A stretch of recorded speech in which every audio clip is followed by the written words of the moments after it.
Hello viewers, आप लोगों का आपके इस चैनल में स्वागत है। इस चैनल का नाम बताने की ज़रूरत नहीं है, आप लोग पहले से ही जानते हैं, तो मैं इसका नाम नहीं बताऊंगा। हम सीधा अपने टॉपिक पर आएंगे जिसकी चर्चा के लिए हम आए हैं, क्योंकि आपका भी समय इम्पोर्टेंट होता है।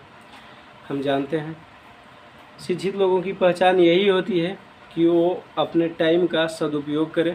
ठीक है, तो आइए हम शुरू करते हैं सीधा।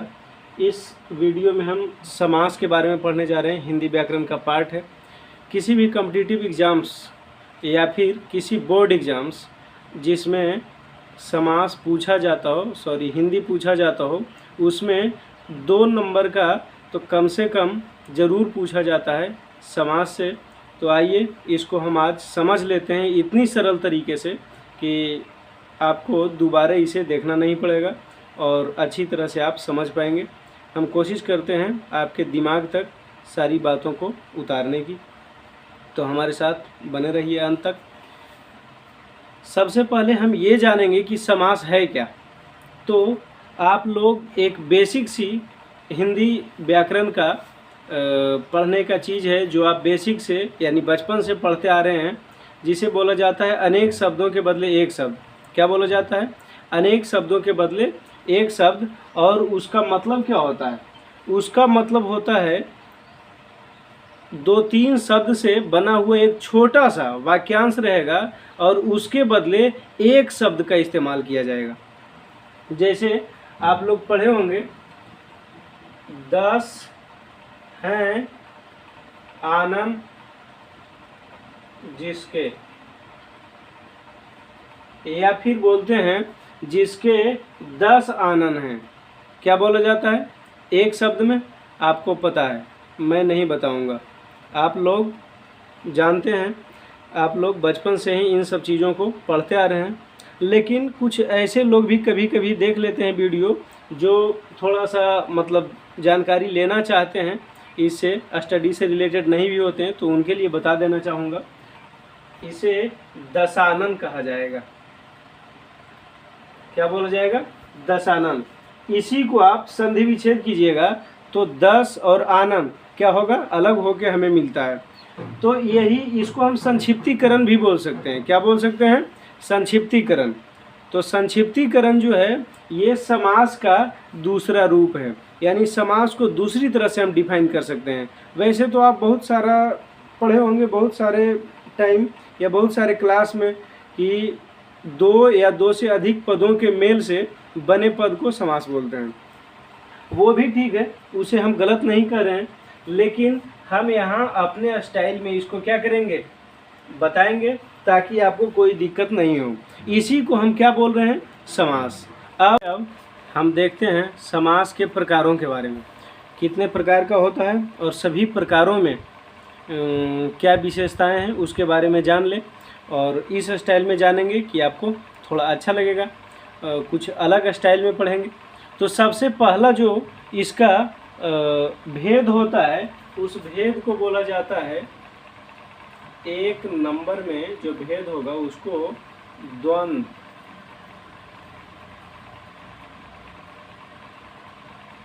द्वंद्व समास बोलते हैं। ये समास क्या है? इसका पूर्व और उत्तर दोनों पद क्या होता है? प्रधान होता है।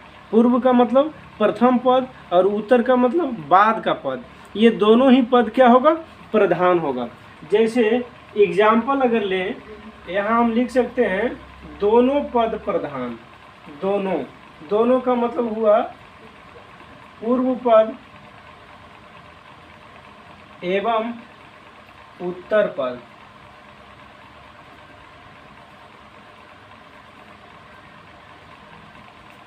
पूर्व पद एवं उत्तर पद, ये दोनों ही क्या होगा? दोनों पद प्रधान होगा। ठीक है, तब इसको हम क्या बोलेंगे? द्वंद्व समास बोलेंगे। अब अगर पूछा जाए आपको एग्जाम्पल, आप पहचानेंगे कैसे? तो देखिए, लिखते हैं माता पिता। अब बताइए जरा, ये माता पिता जो शब्द आया है, इसमें माता और पिता दोनों ही शब्द क्या है? प्रधान है। किसी भी एक शब्द को हटा दें तो क्या होगा, इसकी सारी सुंदरता भंग हो जाएगी। ये शब्द जिस लिए आविष्कृत किया गया है इसका औचित्य नहीं रह जाएगा, मतलब इसका कोई मतलब नहीं रह पाएगा, आधा शब्द इसका क्या हो जाएगा, खत्म हो जाएगा। तो यहाँ माता और पिता दोनों ही पद क्या है, प्रधान है। ठीक है, अब इससे रिलेटेड और बहुत सारे एग्जाम्पल आप देख सकते हैं। जैसे और क्या हो सकता है, माता पिता के बाद हो सकता है राजा रानी। क्या होगा, राजा रानी। राजा और रानी दोनों इसमें क्या है, दोनों ही पद प्रधान है, इसलिए जब दोनों पद प्रधान होगा, मतलब पूर्व पद एवं उत्तर पद, जब इसको लॉन्ग डेफिनेशन लिखा जाता है या बोला जाता है तो उसमें बोला जाता है वैसा पद या वैसे पदों का समाहार जो जिसका उत्तर एवं पूर्व पद दोनों क्या हो, प्रधान हो, उसे द्वंद्व समास कहते हैं। एग्जाम्पल में फिर आपको ये दिया जाता है, बताया जाता है। ठीक है, तो हम यहाँ सबसे पहले द्वंद्व को एक्सप्लेन किए हैं। सेकेंड नंबर पर जो आता है वो क्या होता है, द्विगु समास।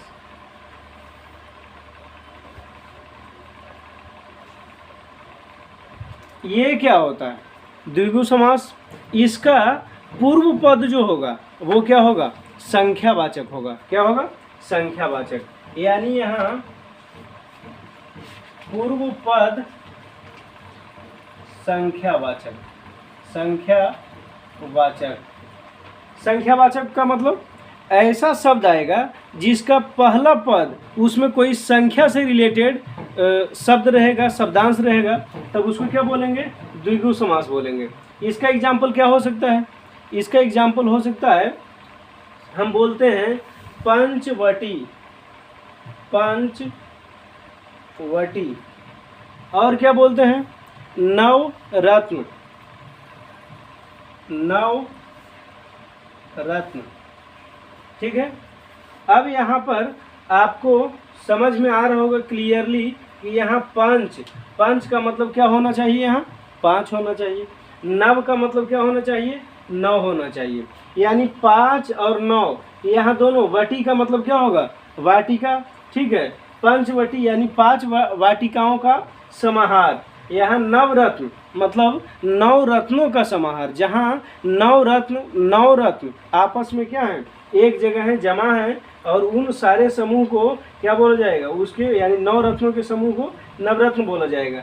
तो इसमें प्रथम पद जो 9 है, 9 क्या है, संख्या है। 5 क्या है, संख्या है। पंच का मतलब क्या हुआ, 5, तो 5 भी क्या है, संख्या है, और दोनों में ही पूर्व पद है। ठीक है, बाद का पद इसमें रत्न है और इसमें वटी है, तो इसके बारे में बात नहीं कर रहे हैं हम इसका डेफिनेशन में भी, परिभाषा में क्या बोले हैं, पूर्व पद संख्यावाचक हो। तो आशा करते हैं इसमें भी आपको कोई समस्या नहीं होनी चाहिए। अब हम बहुत ही इम्पोर्टेंट है समास का ये जो वेद है, वैसे तो सारे इम्पोर्टेंट है लेकिन ये कुछ विशेष इम्पोर्टेंट है, और यहाँ से जब क्वेश्चन पूछा जाता है स्टूडेंट को तब थोड़ी विद्यार्थियों में झिझक सी रहती है। आइए उसको भी हम लोग क्लियर कर लेते हैं आज।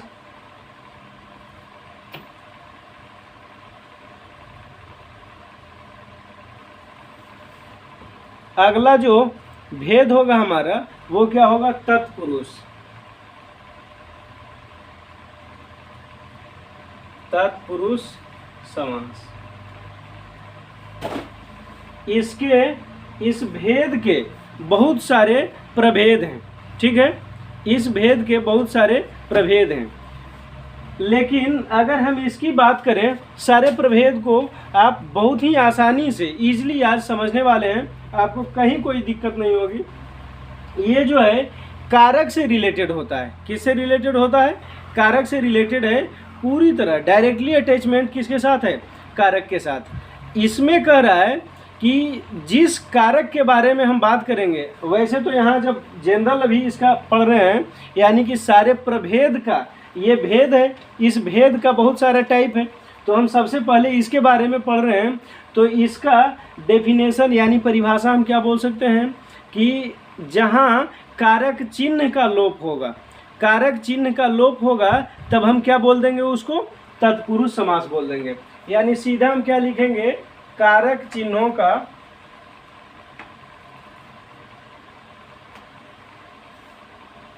लुप्तीकरण, कारक चिन्हों का क्या होगा, लुप्तीकरण होगा। और ये कारक चिन्हों का जो लुप्तीकरण होता है उसी को तत्पुरुष समास बोला जाता है। इसमें किसी को कोई समस्या नहीं होनी चाहिए। अब आगे हम बात करेंगे, आपको पता होगा कर्ता को आपको क्या करना है, इग्नोर कर देना है। कर्ता के बाद कर्म, करण, संप्रदान, अपादान, संबंध, अधिकरण, इन सारे को अब हम क्या करेंगे, यहाँ पर डिफाइन करने वाले हैं, समझने वाले हैं। और अगर आप एक शब्दों में समझें तो क्या होगा, सारे जो यहाँ पर अभी जिन जिन कारक का नाम हमने लिया है, सारे कारक का चिन्ह आपको पता होना चाहिए। और ये कारक चिन्ह अगर आपको पता है तो इन सब को समझने में आपको कोई परेशानी नहीं होने वाली है। सबसे पहले हम स्टार्ट करेंगे यहाँ 1 नंबर पर, ये क्या होगा, कर्म, कर्म तत्पुरुष। ठीक है, कर्म तत्पुरुष जो है समास, ये क्या कहेगा, कर्म तत्पुरुष। अब हम जाएंगे कहाँ, कर्म का क्या होता है, विभक्ति चिन्ह। कर्म का चिन्ह क्या होता है, तो कर्ता ने कर्म को, इसका विभक्ति चिन्ह क्या है, सीधा लिख सकते हैं, संबंधित, संबंधित विभक्ति चिन्ह, संबंधित विभक्ति चिन्ह। इसका क्या होगा, को, कर्ता ने कर्म को, ये क्या होगा, यहाँ को का लोप होगा, का लुप्तीकरण। इसी प्रकार से हम सारे के बारे में देखते जाएंगे। संबंधित विभक्ति चिन्ह यहाँ क्या है, को, इसका क्या होगा, लुप्तीकरण। जैसे अगर हम इसका एग्जाम्पल लें तो क्या हो जाएगा, मतदाता, क्या होगा, मतदाता। अब जरा इसको एक्सप्लेन कीजिए, खुद आप इसको फैला के देखिए, इससे क्या निकल के आता है, मत को देने वाला को क्या बोलते हैं, मतदाता। मतदाता किसे कहते हैं, मत को देने वाला। ठीक है, मत को देने वाला मतदाता कहलाता है। लिखिए आप यहाँ, मत को देने वाला, मत को देने वाला। तो क्या हुआ, यहाँ को जो है विभक्ति चिन्ह, ये क्या हो जाएगा, गायब। यानी देने वाला को दाता कहा जाता है, देने वालों को क्या कहा जाता है, दाता। अब मत के साथ दाता को क्या कीजिए, आप पुट कर दीजिए, रख दीजिए, बन जाएगा शब्द क्या, मतदाता। तो गायब क्या हो रहा है यहाँ, को का लुप्तीकरण जब होता है तब हम बोलते हैं कर्म तत्पुरुष। कोई समस्या नहीं होनी चाहिए। आगे हम बात करेंगे, कर्म तत्पुरुष के जस्ट बाद क्या आ जाता है, कर्म तत्पुरुष आएगा। सभी के साथ इस पिताजी का टाइटल को रखना होगा। पिताजी समझ रहे हैं, मतलब ये हो गया भेद, ये क्या हुआ, मेन भेद हुआ, और इसका भेद हुआ, यानी ये दादाजी, पिताजी, और ये इसका जो प्रभेद हो जाएगा, प्रभेद, यानी समास का पोता हुआ कौन, कर्म तत्पुरुष, करण तत्पुरुष, संप्रदान, अपादान इत्यादि। ठीक है, तो हम कर्म के बाद कहाँ जाने वाले हैं, करण पर, करण तत्पुरुष। अब करण का विभक्ति चिन्ह क्या होता है, करण का विभक्ति चिन्ह होता है से, आप लोग को पता होगा। कर्ता ने कर्म को करण से, तो विभक्ति चिन्ह जो से है इसका क्या हो जाएगा, लुप्तीकरण हो जाएगा। कहाँ से, किसी दो पदों के बीच जो उपस्थित रहेगा से, उसको क्या कर दिया जाएगा, रिमूव, हटा दिया जाएगा, और बाकी बचे पदों को एक साथ जब रख दिया जाएगा तो वहाँ पर कौन सा समास हो जाएगा, करण तत्पुरुष समास हो जाएगा। तो आइए इसका भी एग्जाम्पल ले लेते हैं।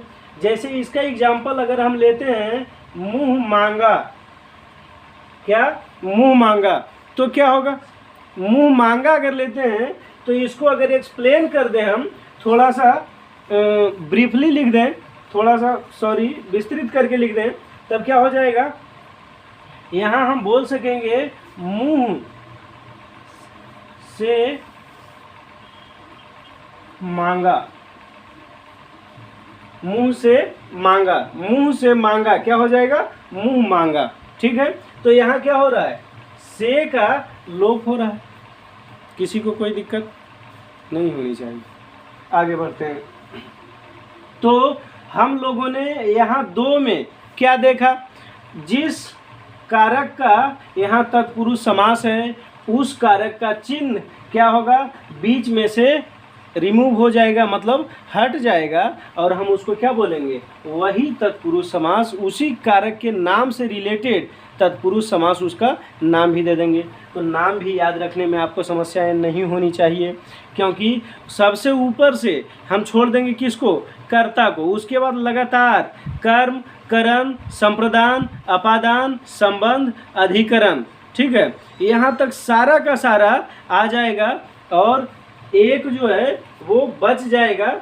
सबसे लास्ट में क्या होता है, संबोधन, वो बच जाएगा, उसका यहाँ पर कोई औचित्य नहीं है। मतलब सबसे ऊपर का कारक के 8 भेद होते हैं, सबसे ऊपर का एक भेद उड़ा दीजिए, सबसे नीचे का एक भेद उड़ा दीजिए। अगर आपको कारक पता है तो तत्पुरुष का सारा भेद आपको पता हो जाएगा यूं ही। उसका नाम याद रखने की आपको ज़रूरत नहीं है, याद करने की ज़रूरत नहीं है।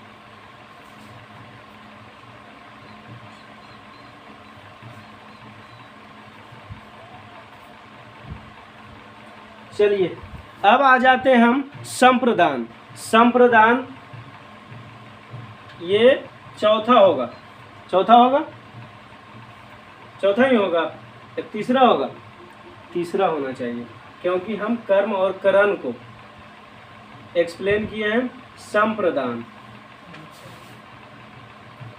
संप्रदान, संप्रदान क्या होगा, इसका होता है विभक्ति चिन्ह के लिए, संप्रदान का विभक्ति चिन्ह के लिए, और इसको क्या किया जाएगा, शब्दों के बीच में से उड़ा दिया जाएगा। और क्या हो जाएगा, शब्दों के बीच में से जब उड़ा दिया जाएगा तब वहाँ पर संप्रदान तत्पुरुष समास क्या हो जाएगा, क्रिएट हो जाएगा। तो आइए देखते हैं इसका भी एग्जाम्पल। इसका एग्जाम्पल हो सकता है क्या, सत्याग्रह।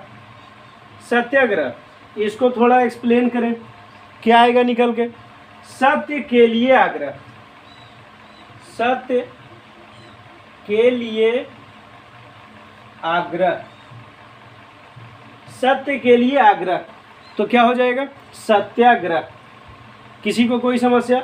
अब यहाँ ये जो के लिए बीच में क्या है, विद्यमान है, इसको क्या किया जाएगा, रिमूव, लुप्तीकरण, यहाँ से गायब हो जाएगा और बच जाएगा क्या, सत्य आग्रह यानी सत्याग्रह। ठीक है, तो इस प्रकार से हमारा संप्रदान भी क्या होता है, क्लियर होता है। अब अगर मैं आपको अपादान उसका क्या होता है, से, इसके बारे में पूछ लूँ तो शायद आप अब इस पैटर्न के आधार पर बता सकते हैं कि चौथा जो हमारा होगा वो क्या होगा, अपादान होगा। और अपादान का क्या होता है, विभक्ति चिन्ह, जैसे संप्रदान का के लिए हो रहा था, इसका क्या होगा, से। और इसका अगर एग्जाम्पल लें तो क्या हो जाएगा, भयभीत, क्या होगा, भयभीत। और अगर इसको एक्सप्लेन कर दें तो क्या होगा, भय से भीत, क्या होगा, भय से भीत। ठीक है, अब भय से भीत, तो से को क्या करेंगे, यहाँ से रिमूव करेंगे, हटाएंगे, से को यहाँ से रिमूव करेंगे। अगर हटा देते हैं तब क्या बन जाता है शब्द, भय भीत। अब हम इसको क्या बोल देते हैं, अपादान कारक। समस्या कुछ भी नहीं। आते हैं अब हम इसके आगे का जो प्रभेद है उसको देखते हैं।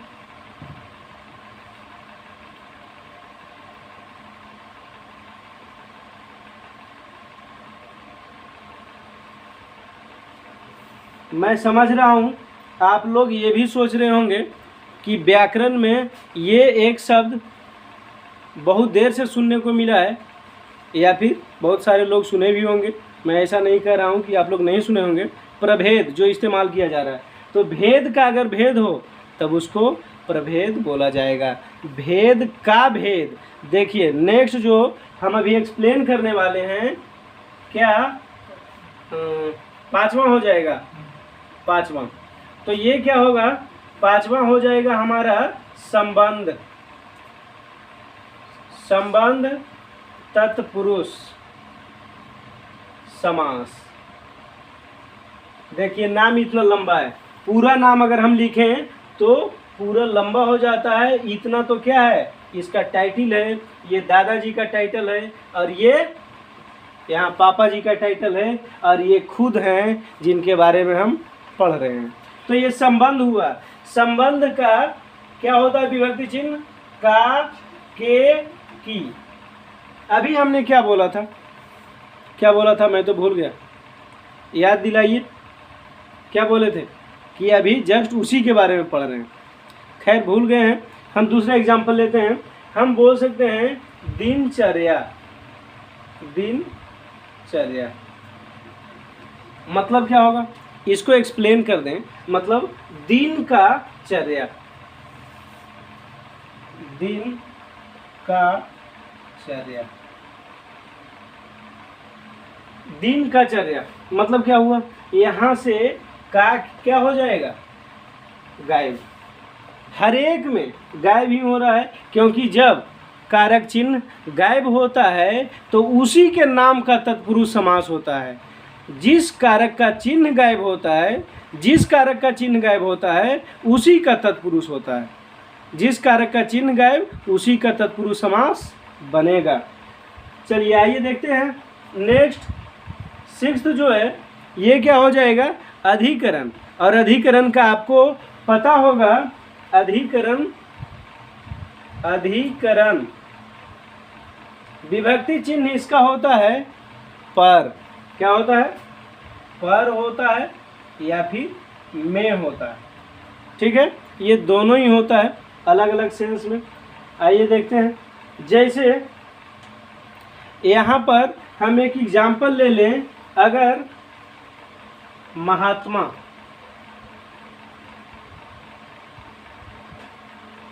महात्मा, तो इसका एक्सप्लेनेशन क्या हो जाएगा, महात्मा का महान, महान आत्मा वाले या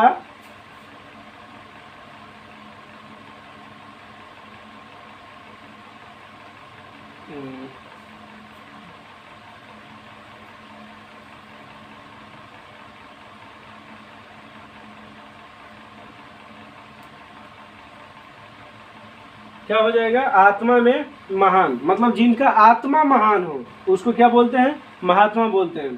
तो यहाँ से क्या हो रहा है, में का लोप हो रहा है। ठीक है, दूसरा एग्जाम्पल अगर हम लें तो हम बोल सकते हैं आत्मनिर्भर।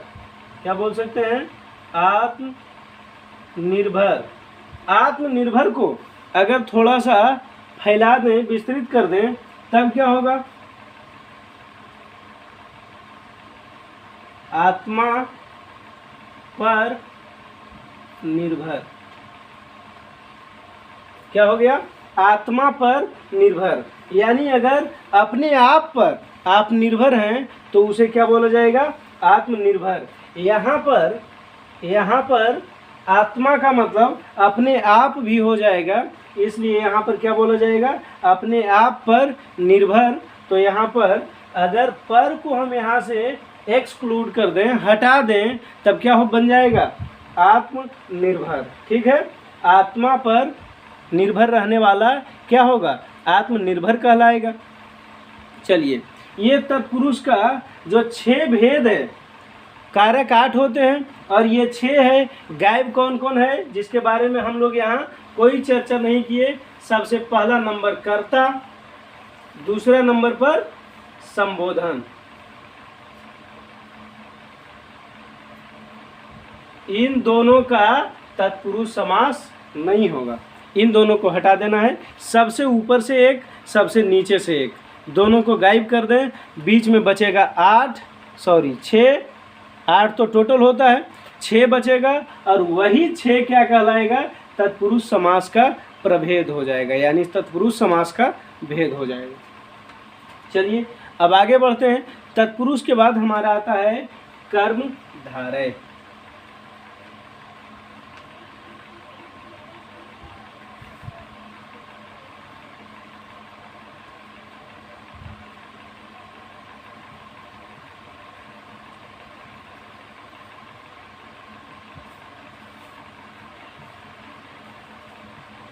कर्मधारय। अब बात है कि कर्मधारय में क्या होगा, तो इसमें है जो कर्मधारय,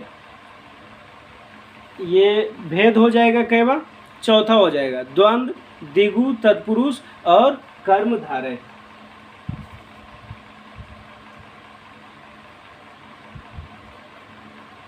कर्मधारय समास, इसमें क्या होगा, एक शब्द आता है जो, इसका लोप हो जाता है, इसका क्या होगा, लुप्तीकरण। है जो का अगर लुप्तीकरण हो रहा है तो हम क्या बोलते हैं, क्या बोलते हैं उसको हम कर्मधारय समास के नाम से जानते हैं।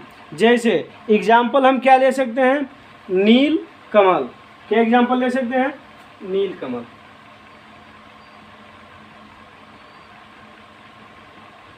इसको थोड़ा सा बढ़ा दें, एक्सटेंड कर दें, क्या हो जाएगा, नीला है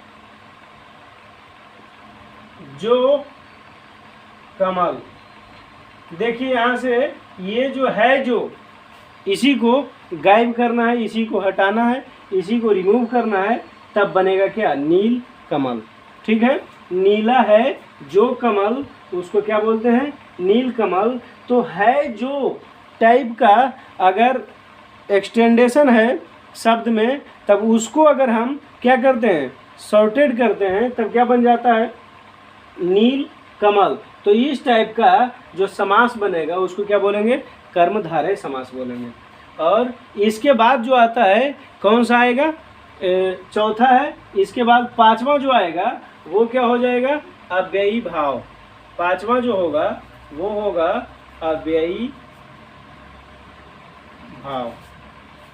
अव्ययी भाव समास क्या होता है, अव्ययी भाव समास जो है, ये पूर्व पद जो इसका होता है वो एक अव्यय होता है। मतलब अब अव्यय किसको बोलते हैं, अव्यय वैसा शब्द जिसका कोई खास अर्थ नहीं होता है, पर किसी शब्द के आगे जुड़ जाए तो क्या हो जाता है, उसके अर्थ में परिवर्तन ला देता है। वैसे शब्दों को अव्ययी भाव समास में रखा गया है, जिसका दो पद हो और पहला पद क्या हो, अव्यय हो।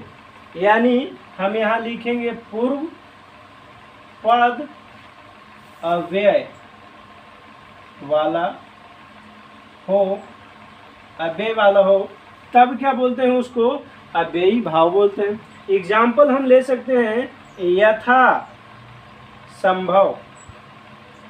यथा संभव ये शब्द जो है, अगर इसको हम अगर समझने की कोशिश करें तो संभव एक शब्द है, उसके साथ यथा जुड़ा हुआ है। यथा का मतलब क्या होता है, यथा यहाँ पर एक अव्यय के रूप में, ठीक है, यथा क्या है, अव्यय के रूप में है, क्योंकि संभव की मात्रात्मकता को ही ये जो है यथा शो करता है, दिखाता है। तो यहाँ पर यथा क्या हो जाएगा, अव्यय हो जाएगा। यही एक अव्यय होता है और अव्यय के कारण ही इस शब्द के पदों के मेल को क्या बोला जाएगा, अव्ययी भाव समास बोला जाएगा। दूसरा एग्जाम्पल अगर हम देखें तो हो सकता है क्या, आजीवन। आजीवन बोलते हैं ना कि किसी को कोई ऐसा कैदी है जो बहुत खतरनाक है, उसको आजीवन कारावास हुई। आजीवन का मतलब जीवन भर होता है, जीवन भर। आजीवन का मतलब जीवन भर। अब जीवन भर, यहाँ जो आजीवन शब्द आया है उसका अर्थ तो जीवन भर है, लेकिन हम इसको एक्सटेंड करें, थोड़ा सा अलग करें, तो पता चलता है इसमें आ जुड़ा हुआ है, किसमें, जीवन में। जीवन में आ जुड़ा है, अर्थ में परिवर्तन लाया। आ का वैसे कोई मतलब नहीं है, कोई अर्थ नहीं है, लेकिन अगर जीवन में जुड़ जाता है आ, तो क्या कर देता है, आजीवन यानी जीवन भर। बहुत सारा परिवर्तन ला के रख दिया जीवन में, ठीक है, कौन लाया, आ। अगर कोई आ जीवन में, मतलब आ जाए जीवन में कोई, तो क्या हो जाता है, जीवन में बहुत बड़ा परिवर्तन आ जाता है। इसलिए जीवन में लाने से पहले किसी को बहुत बार सोचिएगा, ज़रूर से ज़रूर। हमारी यही सलाह है, वैसे आपकी मर्जी, आप जो करें। लास्ट का जो है वो क्या है, बहुव्रीहि है। क्या है, बहुव्रीहि। यहाँ क्या होगा, बहुव्रीहि में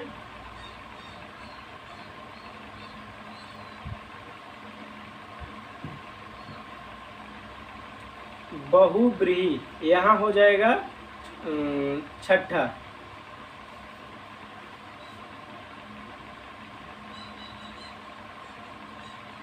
बहुव्रीहि ये समास क्या होता है, तो इसमें है जिसके, है जिसके का लोप हो जाता है। क्या होता है, इसका लोप हो जाता है। किसका लोप हो जाता है, ये डबल इन्वर्टेड कॉमा से क्या है, बंद है, सिंगल इन्वर्टेड कॉमा से बंद है। अब इस शब्द को, इस शब्द समूह को हम क्या करेंगे, हटाएंगे बीच में से, और ये जब गायब होगा बीच से तब क्या बनेगा, बहुव्रीहि समास बनेगा। इसका एग्जाम्पल क्या हो सकता है, इसका एग्जाम्पल हो सकता है नीलकंठ। नीलकंठ एक्सटेंड कीजिए, नीला है जिसका कंठ, या नीले हैं जिसके कंठ बोल सकते हैं। नीले हैं जिसके कंठ, क्या हो जाएगा, नीले हैं जिसके कंठ, मतलब नीलकंठ। अर्थात अगर बात करें तो यहाँ बात हो रही है सदाशिव की। किन की बात हो रही है, शिव की। शिव किनको कहा जाता है पता होगा आपको, शिव कहा जाता है भोलेनाथ, हर हर महादेव को। ठीक है, तो इसका कोई अलग अर्थ भी आ जाता है। नीले हैं जिसके कंठ अर्थात शिव को कहा गया है, यानी नीलकंठ किनको कहा जाता है, शिव को कहा जाता है। तो इस टाइप का अगर आता है तब उसको हम क्या बोलते हैं, दूसरा और क्या ले सकते हैं, इन्हीं के पुत्र को लाइए। यहाँ शिव है, हम यहाँ गणेश की बात करें। ये गपेश लग रहा होगा आप लोगों को, चलिए सुधार लेता हूँ। अब तो गणेश लग रहा होगा। गणेश शुद्ध क्या बोला जाता है, गणेश। बहुत सारे लोग गणेश गणेश गणेश गलत है, गणेश बोलिए। चलिए, इनसे संबंधित एक समास होता है लंबोदर। लंबोदर, इसको थोड़ा फैलाइए, पता चलेगा क्या आता है, क्या आएगा। लंबा है जिसके उदर, या लंबे हैं, लंबे हैं जिनके या जिसके उदर। ठीक है, क्या बोला जाएगा, लंबोदर। तो इस प्रकार से हम कहाँ लाके लास्ट करते हैं, भगवान शिव पर और श्री गणेश पर। लोग श्री गणेश से किसी काम का आरंभ करते हैं और हम श्री गणेश पर खत्म कर देते हैं। अर्थात आज से श्री गणेश का अर्थ क्या हुआ, किसी काम को फिनिश कर देना। तो गणेश जी का पूजा शुरू में इसीलिए होता है कि गणेश जी से अगर आप काम को शुरू करेंगे तो अंत में भी गणेश जी का नाम लेके उसको क्या कीजिए, ख़त्म कर दीजिए। काम को जल्दी से जल्दी फिनिश, आपका टाइम बचेगा। टाइम का बात हम पहले भी कर चुके हैं कि शिक्षित लोग उसका वैल्यू देते हैं, तो हम आपका टाइम बर्बाद नहीं करेंगे। आप हमारे दूसरा वीडियो पर जाइए और उसको भी देखिए, ज्ञान में वृद्धि करते रहिए। बहुत बहुत धन्यवाद इस वीडियो को पूरा देखने के लिए।